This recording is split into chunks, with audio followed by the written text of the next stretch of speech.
ഇപ്പൊ ആൾക്കാർ എപ്പോഴും പറയുന്നേക്കാം ഭയങ്കര ഓവർ തിങ്കിങ് ആണ്, ഭയങ്കര ഡിപ്രഷൻ വരുന്നു എന്നൊക്കെ പറഞ്ഞിട്ടൊക്കെ എന്തൊക്കെ കുറെ പുതിയ വേർഡ്സ് ഒക്കെ വരുന്നുണ്ടല്ലോ, മൂഡ് സ്വിങ്സ് എന്നൊക്കെ പറഞ്ഞിട്ട്. ഞാൻ doctor Ashwathi, consultant psychiatrist, KIMS വല്യത് ഹോസ്പിറ്റൽ.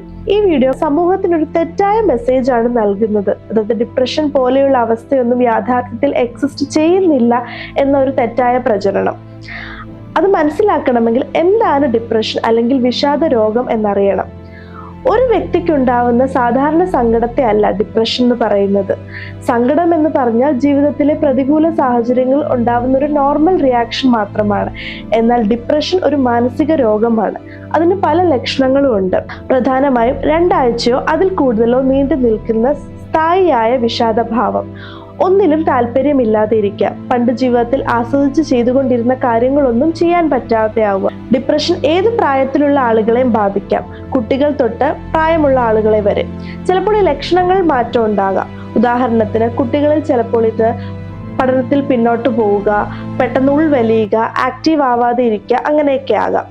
പ്രായമുള്ള ആളുകളിൽ ചിലപ്പോൾ ശാരീരിക പ്രശ്നങ്ങളാകാം, ശരീരമാസകലം, തരിപ്പ്, പെരുപ്പ്, വിട്ടുമാറാത്ത വേദനകൾ, പുകച്ചിൽ എന്നൊക്കെ. എന്തുകൊണ്ടാണ് ഡിപ്രഷൻ വരുന്നത്? ഒന്നാമതായിട്ട് ജനിതകപരമായ ഘടകങ്ങൾ, അതായത് പാരമ്പര്യമായിട്ട് നമുക്ക് കുടുംബത്തിൽ ആർക്കെങ്കിലും ഉണ്ടെങ്കിൽ അത് ഇൻഹെറിറ്റ് ചെയ്യാനുള്ളൊരു സാധ്യത. ജീവിതത്തിലെ സാഹചര്യങ്ങളും സമ്മർദ്ദം മൂലം, ഉദാഹരണത്തിന് നമുക്കൊരു കടബാധ്യത വരുന്നു, അല്ലെങ്കിൽ ഒരു കുടുംബ പ്രശ്നം ഉണ്ടാകുന്നു, ഒരു ആരോഗ്യ പ്രശ്നം ഉണ്ടാകുന്നു, പ്രിയപ്പെട്ട ആരുടെയെങ്കിലും മരണം, അങ്ങനെ.